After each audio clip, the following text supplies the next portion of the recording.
The tide is turning. That's the subject of tonight's Waters Words. This was the week that changed the race. President Trump is on course for re-election just if he can maintain this momentum. A confluence of events has reshaped the campaign. A very similar series of events occurred mid-October 2016. Remember what started it? It's just awfully good that someone with the temperament of Donald Trump is not in charge of the law in our country. Because you'd be in jail. That line won the night for Donald Trump.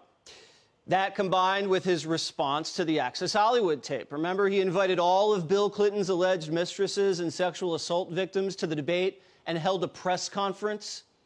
He doubled down, and it paid off. Remember, around this time, James O'Keefe releases a series of undercover videos showing Democrats admitting to committing voter fraud. The media suppressed it. WikiLeaks released emails showing that Hillary was a fraud. It revealed Hillary took a public and a private position on the same issue, and the media suppressed it. Obamacare premiums started spiking all across the country, especially in key battleground states like Arizona. And Clinton's State Department emails, they were found on Anthony Weiner's laptop, a sex offender. And the FBI sat on this for a month until they were forced to announce it. Again, the agency making bad decisions and interfering in political campaigns. And Trump outworked Hillary to the very end, doing rally after rally while Clinton coasted. He capitalized on these events, seized the moment, and he won. And 4 years later, here we are again. The same dynamic is happening. A confluence of events is redirecting the campaign in Trump's favor, and he's taking advantage of it. Number one, Trump recovered from the coronavirus and barreled back onto the campaign trail. Now, let's be honest. Trump got knocked out of commission for a week. He lost ground because he couldn't travel. But he stormed back and looks better than ever. And the crowds are huge. He's connecting, and he's doing what he does best, and the pandemic fear has been dampened. Number two, Pence crushed Harris in the VP debate. His performance steadied the ship while Trump was out of action and fired up the base. He put on such a beatdown that the debate commission at 7:30 the next morning dropped the bomb that the second presidential debate would be virtual. Now, they did that to take the wind out of Pence's sails and prop up Biden, because Biden got mauled face-to-face, and it's easier for Joe to cheat from his basement. And the moderator for that second debate, Steve Scully, he got caught colluding with the mooch, and then he lied he was hacked. And now he's suspended by C-SPAN. And Trump was right. The fix was in. Instead, Trump did a town hall with NBC and put on a very good performance, despite the bias. And when they try to rig it, they always get caught, don't they? And it backfires. And Trump steps up. Number three, Amy Coney Barrett sailed through the hearings. Nobody laid a glove on her. It was a flawless performance by her, Lindsey Graham, and so far, Mitch McConnell. Now, Barrett was so bright and smooth that now Americans want her confirmed by a wide margin. This reminds voters about the stakes in the election and the importance of the court. Trump picked a brilliant woman with perfect temperament. Now, on the other hand, Biden shot himself in the foot, refusing for weeks to say whether he'd pack the court.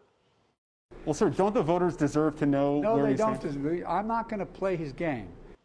Now, when it came to a big decision, Joe Biden froze. That's not what leadership looks like. Number four, the Biden family got rocked by a major scandal, and the big tech companies suppressed it. This was a double whammy. Emails show Hunter Biden was selling access to his dad, and Biden was pushing policies for family profit. Joe Biden lied about not knowing what his son was up to. His son introduced him to a Burisma executive.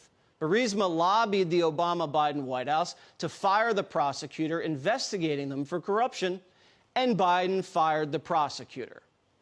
I had gotten a commitment from Poroshenko and from Yatsenyuk that they would take action against the state prosecutor, and they didn't. So they said they were walking out to press conference. I said, no, I said, I'm not going to, we're not going to give you the $1 billion. They said, you have no authority. You're not the president. The president said. I said, call him. I said, I'm telling you, you're not getting the $1 billion. I said, you're not getting the billion. I'm going to be leaving here. And I think it was, 6 hours? I looked, I said, I'm leaving in 6 hours. If the prosecutor's not fired, you're not getting the money. Well, son of a bitch. Got fired. Emails also show Chinese money may have been going to Joe Biden himself. But Facebook and Twitter censored the story. Twitter actually locked the accounts of the White House press secretary, the Trump campaign, and the New York Post, the paper founded by Alexander Hamilton. Corrupt partisan monopolies donating millions to the Democrat nominee are now shutting down criticism of him. But it's backfiring and making the story bigger. And Donald Trump's dialed in on it. And the Biden family is a criminal enterprise, and you know it, and so do I. In fact, they sort of make crooked Hillary Clinton look like amateur hour. It's turning into a repeat of 2016. Trump's running against a rigged system that's protecting corrupt politicians. Trump's the underdog all over again. Powerful interests aligned against him, but he's fighting on the side of the people.